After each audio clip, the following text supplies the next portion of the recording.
9ஆம் தேதி புதன்கிழமை உங்களை ஸ்டார் தமிழின் நம் நாடு நிகழ்ச்சியில் சந்திப்பதில் மகிழ்ச்சியாக இருக்கின்றது. இன்றும் நம் நாடு நிகழ்ச்சியில் ஏராளமான பத்திரிகை செய்திகளோடு உங்களை சந்திக்க வந்திருக்கின்றேன். நேற்றைய தினம் பரவலாக பேசப்பட்ட ஒரு விடயமாக இருந்தது நீதிமன்ற தீர்ப்பு. எனவே நீதிமன்ற தீர்ப்பு தொடர்பாகவும் அந்த தீர்ப்பு நிறைவேற்று அதிகாரத்தின் எதிர்கால விடயங்களை கேள்விக்குறிக்கு உள்ளாக்கக்கூடிய ஒரு தீர்ப்பாக நேற்றைய தீர்ப்பு மாறியிருக்கின்றது. எனவே அந்த தீர்ப்பு தொடர்பான பிரதான செய்தி இன்றைய வீரகேசரி பத்திரிகையில் வெளியாக இருக்கின்றது. நீதிமன்ற தீர்ப்புக்கு எதிராக தெரிவுக்குழு பாலின சமத்துவ சட்டமூலம் தொடர்பில் ஜனாதிபதி சபையில் கோரிக்கை. பாலின சமத்துவ சட்டமூலம் தொடர்பாக உயர்நீதிமன்றம் வழங்கிய தீர்ப்பு பெண்களின் உரிமைகளுக்கும் பௌத்த மதத்தின் பாதுகாப்புக்கும் சவாலாகவும் பிரச்சினைக்குரியதாகவும் அமையலாம். எனவே அது குறித்து ஆராய்வதற்கு பாராளுமன்ற தெரிவுக்குழு ஒன்று நியமிக்கப்பட வேண்டும். பெண்களின் உரிமைகளுக்கு சவால் விடும் வகையில் அமைந்துள்ள உயர்நீதிமன்றத்தின் தீர்ப்பு திரிவுபடுத்தப்பட்டதாகவும் எனவும் ஜனாதிபதி ரணில் விக்ரமசிங்க தெரிவித்திருக்கின்றார். பாராளுமன்றத்தில் நேற்று செவ்வாய்க்கிழமை சபாநாயகர் மஹிந்த யாப்பா அபேவர்தன அவர்கள் இந்த தீர்ப்பினை தெரிவித்திருந்தார். பாலின சமத்துவ சட்டமூலம் தொடர்பாக உயர்நீதிமன்றம் வழங்கிய தீர்ப்பை சபைக்கு அறிவித்ததை தொடர்ந்து ஒழுங்கு பிரச்சினை ஒன்று எழுப்பி உரையாற்றுகையில்தான் ஜனாதிபதி இதனை குறிப்பிட்டிருக்கின்றார். அவர் தொடர்ந்து அங்கு பேசும்போது இது தொடர்பாக ஜனாதிபதி பேசும்போது இவ்வாறு தெரிவிக்கின்றார். அதாவது உயர்நீதிமன்றத்தின் தீர்ப்பு அரசியலமைப்பின் 4வது சரத்தின் கீழ் பாராளுமன்றத்தின் அதிகாரத்தை மீறுகிறது. பாலின சமத்துவ சட்டமூலமானது எந்த தேசிய கொள்கையை குறிக்கின்றது என நீதிமன்றங்கள் கேள்வி எழுப்புகின்றன என்றும் ஜனாதிபதி ரணில் விக்ரமசிங்க அவர்கள் நேற்று பாராளுமன்றத்திலே தெரிவித்தார். அதே நேரத்தில் பாலின சமத்துவ சட்டமூலத்தின் குறிப்பிடப்பட்ட பிரிவை உயர்நீதிமன்றம் நிராகரித்துள்ளது.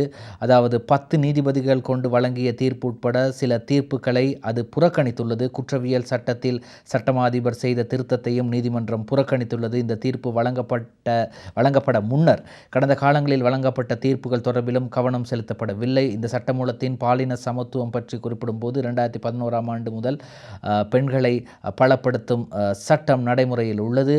அது சம்பந்தமாக அனைத்து மரபுகளையும் நாங்கள் அறிந்துள்ளோம் என்றும் இது தொடர்பில் கமலாவதி குழு மற்றும் சரத் ஜெயசிங்க குழு முன்னிலையில் ஆராயப்பட்டுள்ளது என்றும் ஜனாதிபதி ரணில் விக்ரமசிங்க அவர்கள் நேற்று பாராளுமன்றத்தில் வைத்து தெரிவித்தார். சரி, எப்படி இருக்கும்போது இந்த தீர்ப்பு தொடர்பாக ஒரு பாராளுமன்ற தெரிவுக்குழு ஒன்று நியமிக்கப்பட வேண்டும் என்று ஜனாதிபதி குறிப்பிடும் அதே நேரத்தில் சட்டமா அதிபர் சஞ்சய் ராஜரத்னம் அவர்களது பதவி காலத்தை நீடிக்க வேண்டும் என்று கடந்த பல வாரங்களாக அதுவும் ஒரு பேசும் பொருளாக மாறியிருக்கின்றது. அந்த பேசும் பொருளாக மாறியிருக்கும் நிலையில் அரசியலமைப்பு சபை நேற்று கூடி இது தொடர்பாக ஆராய்ந்தது. அதாவது சட்டமா அதிபருக்கு ஜனாதிபதியால் விடுக்கப்பட்டிருக்கக்கூடிய இந்த கோரிக்கையை நிறைவேற்றலாமா அல்லது சட்டமா அதிபருக்கு தனது பதவி காலத்தை நீடிக்க அனுமதி வழங்கலாமா என்று அரசியலமைப்பு சபை கூடிய போது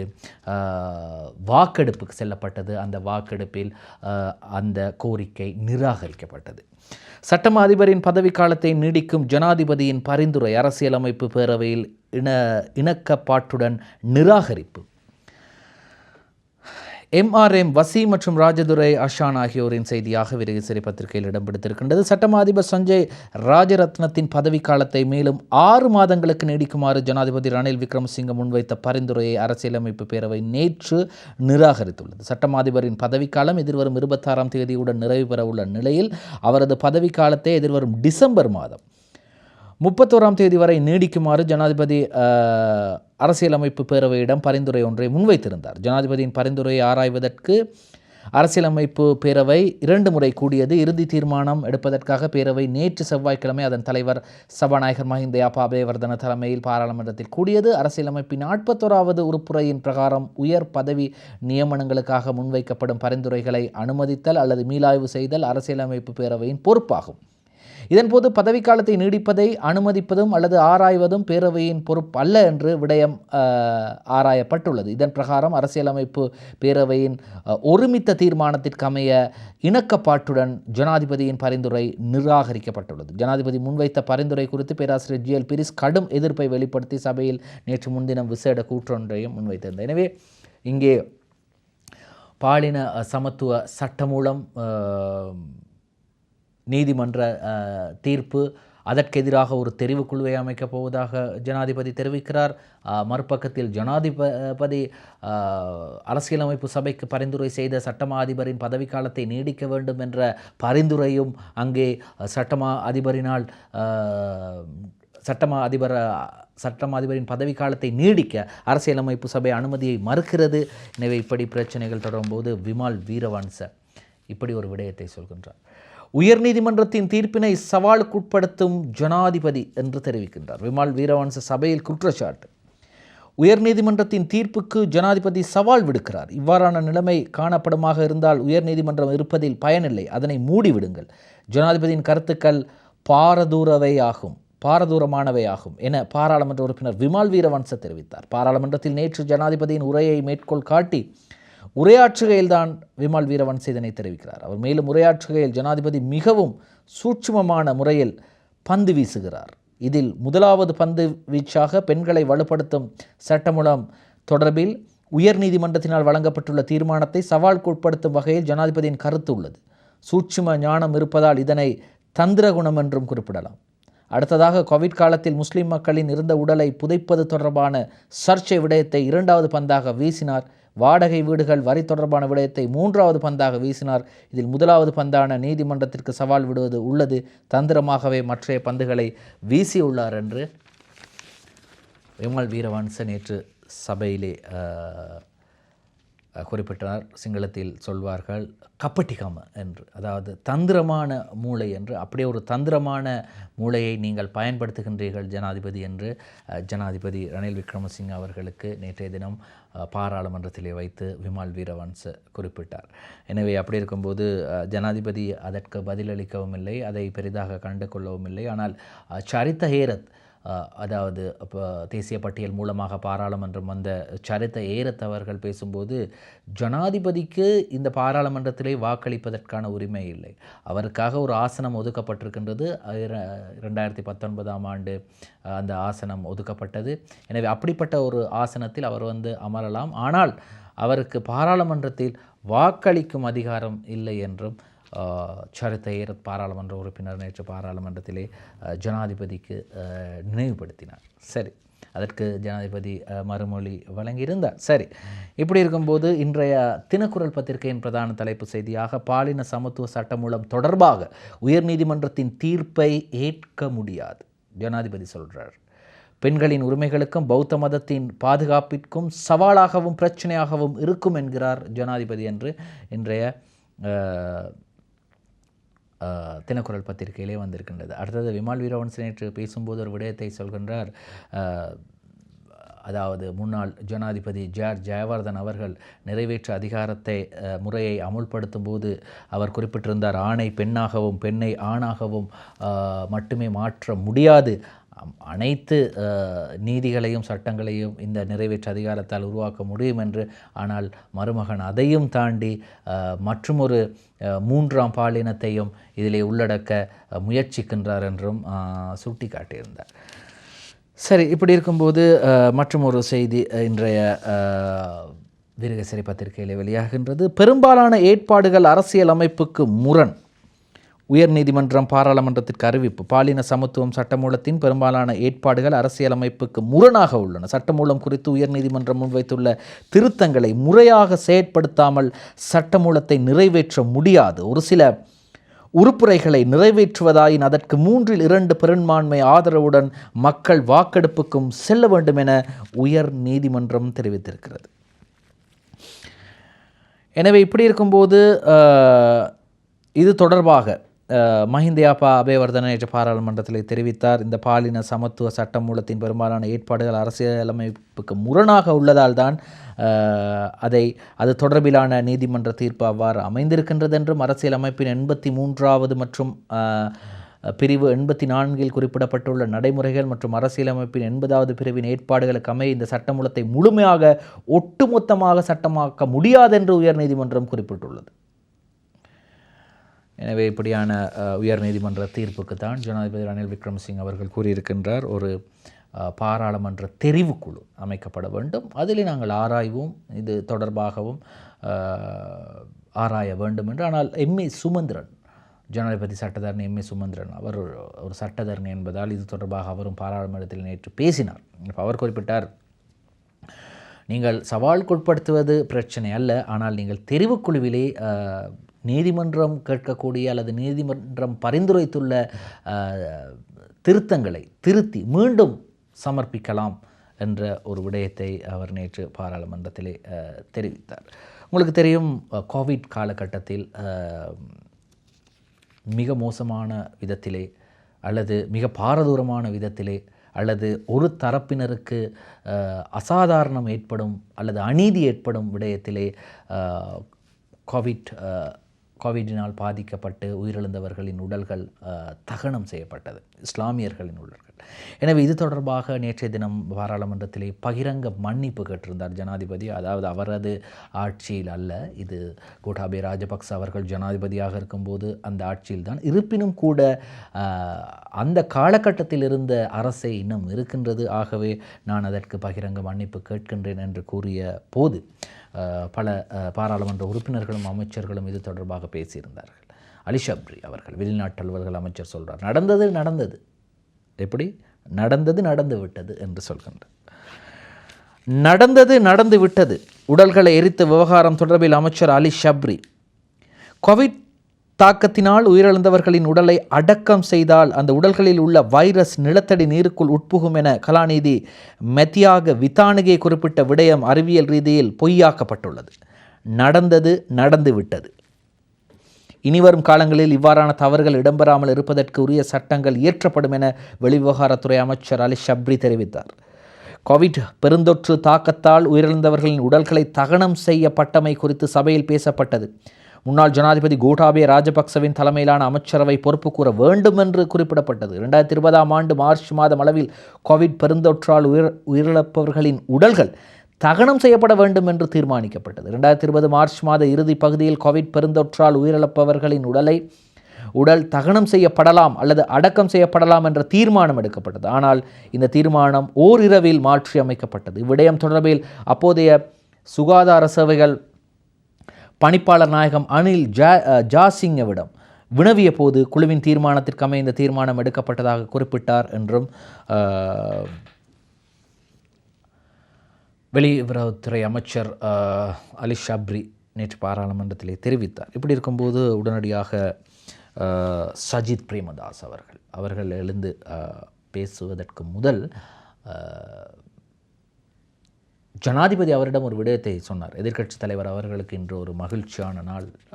ஏன், என்ன மகிழ்ச்சி என்று கேட்டதற்கு ஜனாதிபதி சொன்னார், இன்று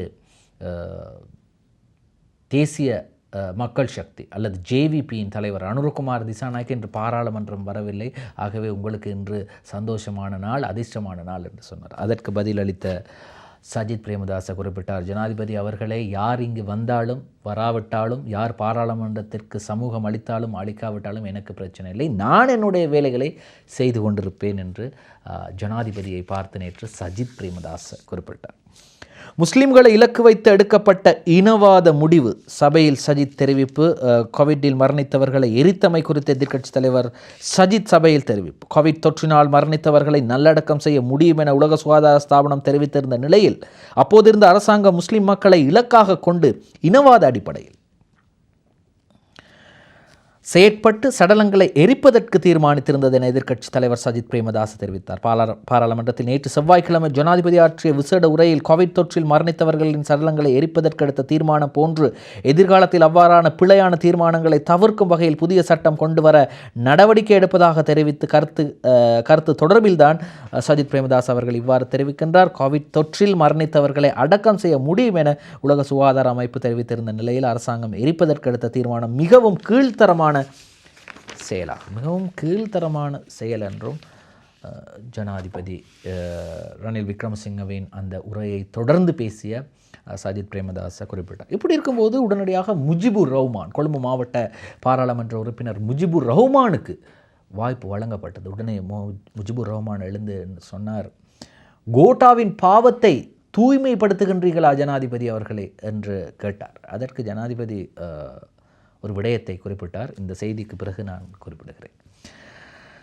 முஸ்லிம்கள் வஞ்சிக்கப்பட்டார்கள். முஜிபுர் ரஹ்மான் குற்றச்சாட்டு. கோட்டாபய ராஜபக்ச மற்றும் பொதுஜன பெரமுன தலைமையிலான அரசாங்கத்தின் பாவத்தின் பங்காளியாக ஜனாதிபதி செயற்படுகிறார். பொதுஜன பெரமுனவின் தவறை தூய்மைப்படுத்தும் நடவடிக்கையில் இவர் ஈடுபடுவதை ஏற்றுக்கொள்ள முடியாது என ஐக்கிய மக்கள் சக்தியின் பாராளுமன்ற உறுப்பினர் முஜிபுர் ரஹ்மான் தெரிவித்தார். கோவிட் பெருந்தொற்றினால் உயிரிழந்தவர்களின் உடலை தகனம் செய்யப்பட்டமை குறித்து ஜனாதிபதி பேசியிருந்தார். துறைசார் நிபுணர்கள் வழங்கிய ஆலோசனைகளுக்கு அமையவே உடல்கள் தகனம் செய்யப்பட்டதாக ஜனாதிபதி குறிப்பிடுகிறார். கோவிட் பெருந்தொற்று தாக்கத்தினால் உயிரிழந்த முஸ்லிம் சமூகத்தினரது ஜனாசாக்களை தகனம் செய்ய வேண்டாம், சுகாதார அறிவுறுத்தலுக்கு அமைய நல்லடக்கம் செய்யுங்கள் என்று அப்போதைய ஜனாதிபதி கோட்டாபய ராஜபக்சவிடம் பலமுறை வலியுறுத்தினோம். விடயம் குறித்து ஆராய்வதற்கு தொழில்நுட்ப குழுவும் துறைசார் நிபுணர்களின் குழுவும் நியமிக்கப்பட்டது. தொழில்நுட்ப குழுவின் தலைவராக கோட்டாவுக்கு நெருக்கமான சன்ன பெரேரா என்பவர் நியமிக்கப்பட்டார். இந்த குழுக்களின் மீது நம்பிக்கை இல்லை, ஆகவே துறைசார் நிபுணர்களை உள்ளடக்கிய குழுவை நியமியுங்கள் என்று அப்போதைய ஜனாதிபதியிடம் வலியுறுத்தினோம். இதற்கமைய கொழும்பு பல்கலைக்கழகத்தின் மருத்துவ பீடாதிபதி ஜெனிஃபா பெரேரா தலைமையிலான துறைசார் குழு நியமிக்கப்பட்டது. சர்வதேச சுகாதார தாபனம் முன்வைத்துள்ள பாதுகாப்பு அறிவுறுத்தல்களுக்கு அமைய உடல்களை அடக்கம் செய்யலாம் என்றும் இந்த குழு அறிக்கை சமர்ப்பித்திருந்தது. இந்த மாதிரியான நேரத்தில் தான் இரவோடு இரவாக இல்லை, அப்படியெல்லாம் அடக்கம் செய்ய முடியாது, தகனம் செய்யப்பட வேண்டும் என்று குறிப்பிடப்பட்டு பல முடிவுகளும் மாற்றப்பட்டது. இந்த நேரத்தில் தான் இப்படி இவர் பேசிவிட்டு அமரும் போது ஜனாதிபதிக்கு பேசுவதற்கான வாய்ப்பு வழங்கப்பட்டது. ஜனாதிபதி குறிப்பிட்டார், முஜிபுர் ரஹ்மான் அவர்களே, நீங்கள் ஒரு இனவாத அடிப்படைவாத கட்சியில் இருந்தீர்கள். ஏற்கனவே அவர் அப்படி ஒரு கட்சியில் தான் இருந்தார். எனவே அப்படிப்பட்ட கட்சியில் இருந்து உங்களை அவர் சிங்களத்தில் சொன்னார், உஸ்ஸகனவில்லை என்று சொன்னார். உங்களை தூக்கி கொண்டு வந்து ஐக்கிய தேசிய கட்சியில் இடம் கொடுத்தது நான் தான், ஆனால் நான் இன்னமும் ஐக்கிய தேசிய கட்சியில் இருக்கின்றேன் என்று அவர் கூறினார். எனவே அப்படி ஒரு சுயாதீனமாக செயற்பட்டவர் தான் முஜிபுர் ரஹ்மான். குதிரை சின்னத்திலே போட்டியிடுவார், இப்படி தனிப்பட்ட முறையிலே ஒரு கட்சியில் செயற்பட்டவர். எனவே அவரை ஐக்கிய தேசிய கட்சிக்கு அழைத்து வந்தது நான் தான் என்று ஜனாதிபதி ரணில் விக்ரமசிங்கே நேற்றைய தினம் பாராளுமன்றத்திலே தெரிவித்தார். அதற்கு பதிலளிக்க முஜிபுர் ரஹ்மான் முயற்சிக்கும் போது அவருடைய ஒளி வாங்கி நிறுத்தப்பட்டது அல்லது மைக் ஆஃப் செய்யப்பட்டது. இன்னும் நிறைய செய்திகள் இருக்கின்றது. ஸ்டார் தமிழின் நம் நாடு நிகழ்ச்சியில் ஒரு சிறு விளம்பர இடைவேளை. நம் நாடு தொடர்கிறது. இந்த நேரத்தில் சமஷ்டி முறைக்கு ஜனாதிபதி தயாரா? கஜேந்திரன் எம்பி பாராளுமன்றத்தில் கேள்வி கேட்டிருக்கின்றார். நாட்டின் அபிவிருத்தியிலும் முன்னேற்றத்திலும் பங்கெடுத்து உலக வல்லரசு தரத்துக்கு இந்த தேசத்தை கொண்டு செல்லும் பொருட்டு தமிழ் மக்களுக்கான சமஷ்டி அரசியலமைப்பை கொண்டு வருவதற்கு ஜனாதிபதி ரணில் விக்ரமசிங்க தயாரா என தமிழ் தேசிய மக்கள் முன்னணியின் பாராளுமன்ற உறுப்பினர் செல்வராசா கஜேந்திரன் ஜனாதிபதியிடம் நேரடியாக கேள்வி எழுப்பினார். பாராளுமன்றத்தில் நேற்று செவ்வாய்க்கிழமை பெண்களின் சமத்துவம் தொடர்பான சட்டமூலம் தொடர்பில் உயர்நீதிமன்றம் அறிவித்த வியாக்கியானம் குறித்து ஜனாதிபதி ரணில் விக்ரமசிங்க உரையாற்றியதன் பின்னர் உரையாற்றுகையிலேயே செல்வராசா கஜேந்திரன் ஜனாதிபதியிடம் மேற்கண்டவாறு தெரிவித்தார் என்ற செய்தி தொடர்ந்து செல்கின்றது. இப்படி இருக்கும்போது இன்னும் சில நாட்களில் இந்திய வெளிவிவகார அமைச்சர் ஜெய்சங்கர் இலங்கை வருகிறார். தமிழ் தலைவர்களையும் சந்திக்கும் ஜெய்சங்கர் இலங்கைக்கு நாளை விஜயம் மேற்கொள்ளும் இந்திய வெளிவிவகார அமைச்சர் கலாநிதி சுப்பிரமணியம் ஜெய்சங்கர் ஜனாதிபதி ரணில் விக்ரமசிங்க, அதே போன்று பிரதமர் தினேஷ் குணவர்தன, வெளிவிவகார அமைச்சர் ஜனாதிபதி சட்டத்தரணி அலி ஷப்ரி ஆகியோரை சந்திக்க உள்ளார். அதனைத் தொடர்ந்து அவர் எதிர்க்கட்சித் தலைவர் சஜித் பிரேமதாச, வடகிழக்கு தமிழ் கட்சிகளின் தலைவர்களையும் மலையக கட்சிகளின் தலைவர்களையும் சந்திக்க உள்ளார். அத்தோடு முஸ்லிம் கட்சிகளின் பிரதிநிதிகளையும் சந்திக்க உள்ளார் என்ற செய்தி தொடர்ந்து செல்கின்றது. சமீபத்தில் கடந்த திங்கட்கிழமை என்று நினைக்கின்றேன், சிங்கள பத்திரிகைகளில் செய்தி வெளியாகி இருந்தது. அதாவது, உங்களுக்கு இன்னும் ஒரு வாடகை வீடு இருந்தால் அந்த வாடகை வீட்டில் நீங்கள் பெறும் அந்த வருமானத்திற்கு வரி கட்ட வேண்டும் என்று. ஆனால் அதிக வருமானம் ஈட்டுவோருக்கு மட்டுமே அந்த வரி என்று தற்போது சொல்லப்பட்டிருக்கின்றது. அதிக வருமானம் ஈட்டுவோருக்கே வாடகை வரி, ஜனாதிபதி சபையில் தெரிவிப்பு. சாதாரண வருமானம் ஈட்டுபவர்களுக்கு அன்றி அதிக வருமானம் ஈட்டுவோருக்கு வாடகை வரி விதிக்கப்படும். எனவே ஒரு வீடு உள்ள நீங்கள் அச்சப்பட வேண்டியதில்லை என ஜனாதிபதி ரணில் விக்ரமசிங்க தெரிவித்தார். அவர் மேலும் குறிப்பிடுகையில், நீதி பிரச்சனைகள் விவாதிக்கப்பட்ட போது நான் பாராளுமன்றத்தில் இல்லாததால் நீதி அமைச்சர் என்ற முறையில் வாடகை வருமான வரி குறித்து பாராளுமன்றத்திற்கு தெரிவிக்க விரும்புகின்றேன் என்றும் அவர் தெரிவித்தார். இதில் மிக அதிக வருமான வரம்பு உள்ளது. நாட்டில் உள்ள 90% வீடுகளுக்கு இது பொருந்தாது. எனவே ஒரு வீடு உள்ள நீங்கள் பயப்பட வேண்டியது இல்லை என்றும் ஜனாதிபதி தெரிவித்தார். அப்போ 2 வீடு இருக்கிறவங்க வாடகை கட்ட அதாவது இந்த வாடகை வரி கட்ட வேண்டுமா என்றால் 2 வீடு இருப்பவர்கள் என்று பார்த்தால் அந்த 2வது வீட்டிலிருந்து வரக்கூடிய வருமானத்திற்கு நீங்கள் வாடகை கட்ட வேண்டும் என்றும் குறிப்பிடப்பட்டிருக்கிறது. இப்படி இருக்கும்போது கோடிக்கணக்கான வரி தற்போது அறவிடப்பட இருக்கின்றது. எனவே நீங்கள் புதியதாக வரிகளை அமுல்படுத்தாமல் ஏற்கனவே வரி கட்ட வேண்டிய செல்வந்தர்கள் வியாபாரிகளிடம் நீங்கள் பெற வேண்டிய வரியை பெற்றாலே போதும் என்று எதிர்க்கட்சித் தலைவர் சஜித் பிரேமதாஸ் நேற்று பாராளுமன்றத்தில் தெரிவித்தார். நிலுவை வரிகளை முறையாக அறவிடின் புதிய வரி தேவையற்றது. எதிர்க்கட்சித் தலைவர் சஜித் சபையில் தெரிவிப்பு. வரி செலுத்த வேண்டிய பல முன்னணி வியாபாரிகள் பலர் வரி கொள்கைகளுக்குள் உள்வாங்கப்படாமல் அவர்களுக்கு வரி விலக்களிக்கப்பட்டிருக்கின்றது. அதேபோன்று 1,20,000 கோடி ரூபாய் வரை வரி செலுத்தப்படாமல் இருந்து வருகிறது. அதனால் வரி அறவிடும் முறையை முறையாக மேற்கொண்டால் புதிய வரி கொள்கைகளை அறிமுகப்படுத்த வேண்டிய தேவை ஏற்படாது என எதிர்க்கட்சி தலைவர் சஜித் பிரேமதாஸ் தெரிவிக்கிறார். சும்மா ஏனையா அந்த வரி இந்த வரி என்று நீங்கள் வரிகளை போட்டு கொண்டு இருக்கீங்க. நீங்கள் அதற்கு நீங்கள் என்ன செய்ய வேண்டும் என்றால் நீங்கள் இருப்பவர்களது அதாவது முன்னணி வியாபாரிகள் வர்த்தகர்கள் இவர்களது வரி நிலுவையை நீங்கள் பெற்றாலே போதும் என்றும் தெரிவித்திருக்கின்றார். அடுத்ததாக மற்றும் ஒரு செய்தியை பார்க்க போகின்றோம். நேற்றைய தினம் நடந்த ஒரு ஆர்ப்பாட்டம் தொடர்பான ஒரு செய்தி.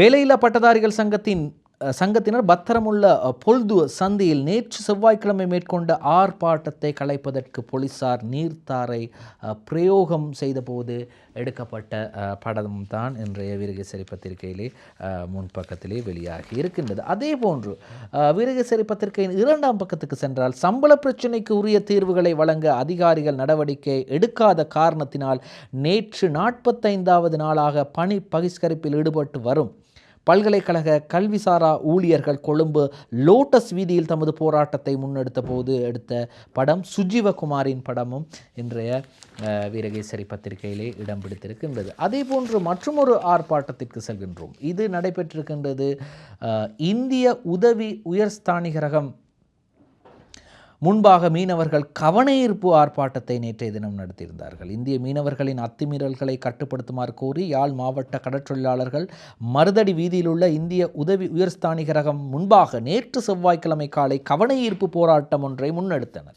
போராட்டம் காரணமாக சுமார் 2 மணி நேரம் மருதடி வீதி ஊடான போக்குவரத்தை போலீசார் தடை செய்து வீதியின் குறுக்கே வீதி தடைகளை ஏற்படுத்தி பாதுகாப்பை பலப்படுத்தியிருந்தனர். இப்படி இருக்கும்போது நாட்டில் மதுபான கடைகள் அல்லது மதுபான சாலைகள் அதிகமாக இருக்கின்றது. இது தொடர்பாக லைசன்ஸ் கொடுக்கறதால தானே அவங்க திறக்கிறாங்க. மூதூர் இருதயபுரத்தில் திறக்கப்பட்டுள்ள மதுபான சாலைக்கு எதிராக பாரிய ஆர்ப்பாட்டம், மத தலைவர்கள் உட்பட பலரும் பங்கேற்பு. மூதூர் இருதயபுரம் பகுதியில் திறக்கப்பட்டுள்ள மதுபான சாலைக்கு எதிர்ப்பு தெரிவித்து பொதுமக்களால் நேற்று பாரிய எதிர்ப்பு ஆர்ப்பாட்டம் ஒன்று முன்னெடுக்கப்பட்டிருந்தது. குறித்த எதிர்ப்பு ஆர்ப்பாட்டத்தில் அப்பகுதியைச் சேர்ந்த மக்கள், சமூக ஆர்வலர்கள், சமய தலைவர்கள், மாணவர்கள் என பலரும் பங்கு கொண்டிருந்தனர் என்று அந்த செய்தி அவ்வாறு தொடர்ந்து செல்கிறது. இப்படி இருக்கும்போது இந்த பாடசாலைகளில் ஆலயங்கள் அமைப்பது என்பது மிக முக்கியமான ஒரு விடயமாக இருக்கின்றது. காரணம் அது அவசியமான ஒரு விடயமாகவும் இருக்கின்றது. மாணவர்கள் மத்தியிலே சமய மற்றும் கலாச்சார விடயங்களை அவர்களுக்கு தர வேண்டும். அவர்கள் சமய ரீதியான கலாச்சார ரீதியிலான விடயங்களில் ஈடுபட வேண்டும் போன்ற விடயங்களில் பாடசாலைகளுக்குள் கோயில்கள் அமைக்கப்படுவது உண்மையிலேயே ஒரு வரவேற்கத்தக்க விடயமாக இருக்கின்றது. கதிரேசன் மத்திய கல்லூரியின் ஸ்ரீ விநாயகர் ஆலய மகா கும்பாபிஷேக கிரியா ஆரம்பம் என்ற செய்தியும் அதனோடு சம்பந்தப்பட்ட புகைப்படங்களும் இன்றைய வீரகேசரி பத்திரிகையிலே வெளியாக இருக்கின்றது. நாவலப்பிட்டி கதிரேசன் மத்திய கல்லூரியின் 100 நோக்கிய வரலாற்று பயணத்தின் முக்கிய நிகழ்வாக கல்லூரியில் எழுந்தருளியுள்ள ஸ்ரீ விநாயகர் ஆலய புனருத்தாபன கும்பாபிஷேக பெருவிழாவின் முதலாவது நாளை திங்கட்கிழமை, அதாவது கடந்த திங்கட்கிழமை அன்று கிரியாகால நிகழ்வுகளும் காலை 7 மணி முதல் ஆரம்பமாகின என்றும் அந்த விடயங்கள் தொடர்பான புகைப்படங்களும் இன்றைய வீரகேசரி பத்திரிகையிலே வெளியாகி இருக்கின்றது. அதாவது இந்த நிகழ்வுகளில் மிக முக்கியமான நிகழ்வான கும்பாபிஷேக நிகழ்வு இன்றைய தினம் நடைபெற இருப்பதாகவும் நாங்கள் செய்திகளில் பார்க்கக்கூடியதாக இருந்தது. சரி, இப்படி இருக்கும்போது சீனாவிலே மிக பயங்கரமான ஒரு நோய், ஒரு பாக்டீரியா, ஒரு வைரஸ் பரவி இருக்கிறது. இது உலக நாடுகளுக்கு இதுவரை பரவவில்லை என்றாலும் கூட 1000 பேர் இதுவரை பாதிக்கப்பட்டிருக்கின்றார்கள். இதுவரை இந்த வைரஸ்கள் உடம்பிற்கு உள்தான் இருந்தது. இது வெளியே வந்து சதைகளை உண்ணும் வைரஸ்களாக மாறி இருக்கிறது. மனிதனின் சதையை உண்ணும் புதிய வகை பாக்டீரியா பரவல். ஜப்பானில் பாக்டீரியா 1000 பேர் பாதிப்பு. குரூப் ஏ அல்லது STS என்று குறிப்பிடப்படுகின்ற அல்லது STSS எனப்படும் சதையை உண்ணும் அரிதான பாக்டீரியா ஜப்பானில் பரவி வருகிறது. இந்த பாக்டீரியா தொற்றை கவனிக்காமல் விட்டால் 2 நாட்களில் உயிரிழப்பு ஏற்படும் அபாயம் உள்ளதாக தெரிவிக்கப்படுகின்றது. மிக மிக ஆபத்தான ஒரு விடயமாக இது கருதப்படுகின்றது. கொஞ்சம் பார்ப்போம் இது என்னதான் இதில் நடக்கின்றது என்று சொல்லி. தினகரன் பத்திரிகையில் தான் இந்த செய்தி வெளியாகி இருக்கின்றது. அதாவது இந்த வகை பாக்டீரியா தொற்று பொதுவாக வீக்கம் மற்றும் தொண்டை வலியை ஏற்படுத்துகின்றது. மூட்டு வலி, வீக்கம், காய்ச்சல், குறைந்த இரத்த அழுத்தம், சுவாச பிரச்சனைகள், உறுப்பு செயலிழப்பு மற்றும் உயிரிழப்பு ஏற்படவும் வாய்ப்புள்ளதாக டாக்டர்கள் கூறுகிறார்கள். 50 வயதுக்கு மேற்பட்டவர்கள் இந்த தொற்றால் பாதிக்கப்படுகின்றனர். தற்போது ஜப்பானில் பாக்டீரியா தொற்றால் பாதிக்கப்பட்டவர்களின் எண்ணிக்கை 1000-ஐ நெருங்கியுள்ளது. எனவே அது உலக சுகாதார ஸ்தாபனமும் ஜப்பானுக்கு மட்டுமே இந்த எச்சரிக்கையை விடுத்திருக்கின்றது. ஏனைய நாடுகளுக்கு இது பரவுமா என்பது குறித்த அச்சம் தேவையில்லை என்றும் குறிப்பிடப்பட்டிருக்கின்றது. இப்படி இருக்கும்போது இன்றைய தினகரன் பத்திரிகையில் மற்றும் ஒரு செய்தி வெளியாகி இருக்கிறது. நிறைய அப்பாமார்கள் என்ன செய்வாங்க, அப்பாமார்கள் வீட்டில் இருக்கிறவங்க தான் புகைக்கிறவங்க, வீட்டிற்குள் புகைப்பார்கள். தங்களது புகைத்தலை வீட்டிற்குள் மேற்கொள்வார்கள். அவர்கள் தொடர்பான செய்தியும் வீரகேசரி தினகரன் பத்திரிகையின் முன்பக்கத்திலே வெளியாகி இருக்கின்றது. வீட்டினுள் புகைத்தல் பழக்கத்தால் ஆஸ்துமா மற்றும் சுவாச கோளாறு ஏற்படும். சிறுவர்களிடையேயும் பரவும் நோய்கள் பெற்றோருக்கு என்று குறிப்பிடப்பட்டிருக்கின்றது. டாக்டர் தீபால் எச்சரிக்கை விடுக்கின்றார். பெரியவர்கள் புகைப்பிடிக்கும் பழக்கமுள்ள வீடுகளில் குழந்தைகளுக்கு ஆஸ்துமா மற்றும் சுவாச கோளாறுகள் ஏற்படுவதற்கான வாய்ப்புகள் அதிகம் இருப்பதாக கொழும்பு லேடி ரிஜ்வே சிறுவர் வைத்தியசாலையின் விசேட வைத்திய நிபுணர் தீபால் பெரேரா எச்சரிக்கை விடுத்திருக்கிறார். வீட்டிற்குள் புகைத்தல் நடவடிக்கைகளில் ஈடுபடுபவர்களுக்கு தான் இந்த எச்சரிக்கை. எனவே மிக கவனமாக அவதானமாக நீங்கள் இனி இருக்க வேண்டும். இந்த செய்தியை இன்றைய தினகரன் பத்திரிகையிலிருந்து கொண்டு வந்தோம். சரி, இப்படி இருக்கும்போது அடுத்ததாக இலங்கையின் நெட்பால், அதாவது உலகில் ஆசியாவில் தெற்காசியாவில் மிக உயரமான வலைப்பந்து வீரராக கருதப்படுபவர், வீராங்கனையாக கருதப்படுபவர் தர்ஜினி சிவலிங்கம். அவருக்கு திருமணம் நடைபெற்றிருக்கின்றது. அது தொடர்பான செய்தி லங்காதீப பத்திரிகையின் முன்பக்கத்தில் வெளியாகி இருக்கின்றது. எனவே அந்த செய்தியை நாங்கள் பார்த்துவிட்டு வரலாம். எனவே நாங்களும் அவருக்கு இந்த நேரத்தில் வாழ்த்துக்களை தெரிவித்துக் கொள்கின்றோம். ஆசியாவிலே, அதாவது இவருக்கு எவ்வாறு பெயர் சூட்டப்படுகின்றது என்றால், ஆசியாவிலே உசம தெல்பந்து கிரீடிகாவா வன ஸ்ரீலங்கா தெல்பந்து ரெஜினலெச, அதாவது இலங்கையின் ராணி, அதாவது தெல்பந்து வலைப்பந்து ராணி என்று அனைவராலும் பேசப்படும் தர்ஜினி சிவலிங்கம் சுபமங்கலம் என்று விவாக திவ்யட்ட பிவிசு ஆயிரு என்று அவருக்கு சுபமங்கல என்ற செய்தி இன்றைய லங்காதீப பத்திரிகையில் வெளியாகி இருக்கின்றது. நாமும் அவருக்கு எங்களுடைய வாழ்த்துக்களை தெரிவித்துக் கொள்கின்றோம். நூரெலிய பிரதேசத்தில் இடம்பெற்ற ஒரு நிகழ்வுக்கு சென்றிருக்கின்றார் அமைச்சர் ஆறுமுகம் தொண்டமான் அவர்களது பேரன், அதாவது ஆறுமுகம் தொண்டமானது மகன் ஜீவன் தொண்டமான். எனவே இந்த தொண்டமான் அவர்களை பற்றி கூறும்போது முதலாவது தாத்தாவை பற்றி கூற வேண்டும், அதாவது சௌமியமூர்த்தி தொண்டமான் அவர்களை பற்றி கூற வேண்டும். அவர்களது சௌமியமூர்த்தி தொண்டமானது மகன் அவர்கள் ராமநாதன்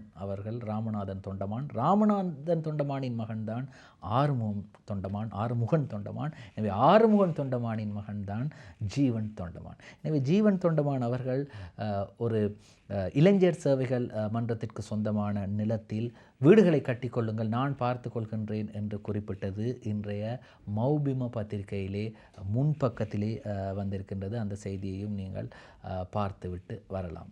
இப்படி ஒரு செய்தி வந்திருக்கின்றது இன்றைய மௌபிம பத்திரிகையில். மௌபிம பத்திரிகையில் இப்படி ஒரு செய்தி ஒன்று வந்திருக்கின்றது, ஜீவன் தொண்டமான் தொடர்பான ஒரு செய்தி. சரி, இன்றைய தினம் ஏராளமான செய்திகளை உங்களுக்கு ஸ்டார் தமிழின் நம் நாடு நிகழ்ச்சியிலிருந்து கொண்டு வந்தோம். இன்றும் நம் நாடு